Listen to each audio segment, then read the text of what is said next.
From the super iconic Nissan Skyline to the Hollywood-famous Shelby GT500 Eleanor, here's Paul Walker's car collection revealed. Now, I can't talk about his favorite cars without mentioning the iconic Nissan Skyline R34s. So, one day, Walker spotted an R32 Skyline at the studios and got super interested in all things JDM. That's when he decided to pay a visit to Motorex with his buddy Lieberman. And Motorex was the only company at that time that could legally bring R34s into the US. Walker got himself a famous R34 known as the Blackbird on loan from Motorex for months, and the guy was so smitten with the R34 that he just had to have one of his own. So he got himself a sweet 1999 V-Spec in Sonic Silver. The best part is that Motorex only federalized 14 of these R34s, and Walker got his hands on one of them. Now the ride wasn't all smooth. Walker's first R34 had some paint issues, but no worries, he upgraded to a slick 2001 R34 V-Spec 2 in white, sold the silver V-Spec to a lucky buyer in Hawaii. Later, the Hawaii owner ran into some legal trouble, so he had to bid farewell to his beloved R34, and off it went to Texas. It chilled there for a good 15 years, until 2020, when it hit the auction again, and landed in sunny California at JDM importer Top Rank. Now, this beast of a Skyline might not be a movie star, but it's got some major sentimental value, because it used to be Walker's personal ride. So you bet it's worth a pretty penny, estimated around 400 grand by Craig Lieberman. Oh, and the wait is almost over. Come 2024, this generation of Skyline GTRs will be fully legal in the US. This wasn't the only car he loved, though. There was also Paul's personal Mark IV Supra used at the end of Fast and Furious 7. When Paul comes to mind, it's hard not to picture him tearing it up behind the wheel of that awesome orange target-topped Toyota Supra A80 in the Fast and the Furious movie from 2001. But you know what's super cool? That very movie sparked Paul's love for JDM cars. He went out and got himself a slick 1995 Toyota Supra Mark IV to add to his personal car collection. And it was finished in a sleek white color that made it look like a total head-turner on the streets. But here's something that'll give you goosebumps. In Furious 7, Paul's personal Supra made a special appearance. It was a touching tribute to the man himself, as a CGI version of Brian O'Connor drove it alongside Dominic Toretto's wicked Dodge Charger RT. But if you thought that was crazy, let me tell you about his 996 Porsche Turbo. Now, some folks might overlook this generation, giving it the cold shoulder because of its not-so-perfect reputation. But I say look beyond the noise and you'll find that the 996 is a performance gem. When Porsche waved goodbye to the previous 993 generation, which had those legendary air-cooled engines, some purists were up in arms. But you know what? The new water-cooled system in the 996 actually worked pretty darn well, giving more horsepower from a smaller engine. Sure, there was some controversy about the design too. I mean, it was the first time Porsche made radical changes to the 911 since it was born. Plus, it resembled its more affordable cousin, the Boxster. But hey, Paul loved this car, so no one's allowed to complain. You know the most stunning car in his collection, though? It's gotta be that Saleen S7. It's the first ever car that Saleen produced on its own. And that's a big deal because they were mainly known for tuning Ford Mustangs. But with the S7, they really stepped up their game. This beauty was built for both the road and the GT racing scene. And get this, the road version was even more powerful than its track-only cousin. How'd they do it? Well, a big pair of turbochargers on many of the road-legal S7 models did the trick, giving them a major boost. Now, Walker's S7 wasn't the twin-turbo version, but don't let that fool you. It still packed a punch with 550 horsepower.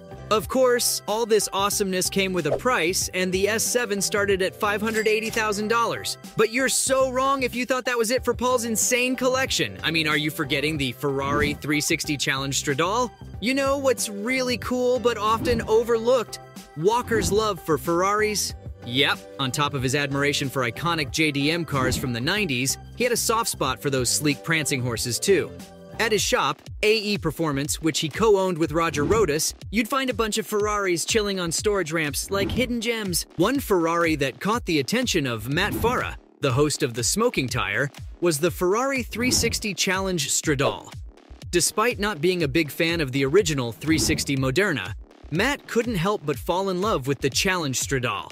It was built upon the foundation of the Moderna, but got a major overhaul for top-notch track performance. Its mid-mounted V8 engine churned out around 425 horsepower, propelling it to a mind-boggling top speed of over 186 miles an hour. And Ferrari didn't hold back with the upgrades on the Challenge Stradale. They took inspiration from their racing cars, especially the ones used in the FIA GT racing and the one-make Ferrari Challenge Championship. These racing improvements made the 360 CS an absolute beast on the track. Speaking of Ferrari, though, Walker also had its arch-nemesis in his garage, the Ford GT. The GT40 version of this beauty made history by dethroning Ferrari's dominance in the 24 Hours of Le Mans race, not once, not twice, but 4 times in a row from 1966 to 1969. The GT didn't just establish Ford as a force to be reckoned with, but it put America on the map as a serious car maker in the European racing scene.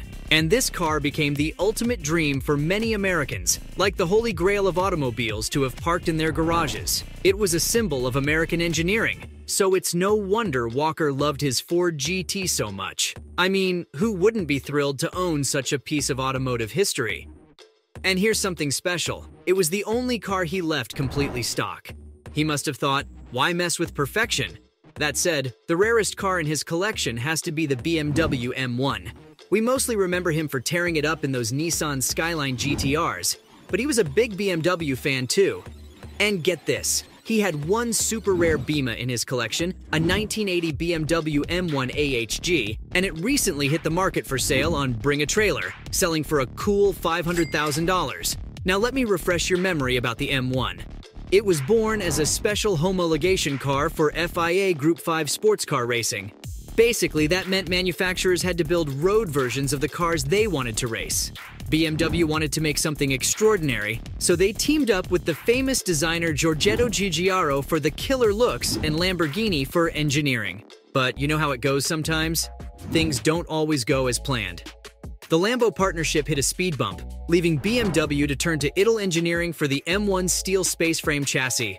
And those dreams of racing the M1 in an FIA sports car series? Yep, they fell through too. Instead, the car ended up being raced in the one-make Pro Car series, which was still awesome because it featured some of the hottest Formula One drivers of that time.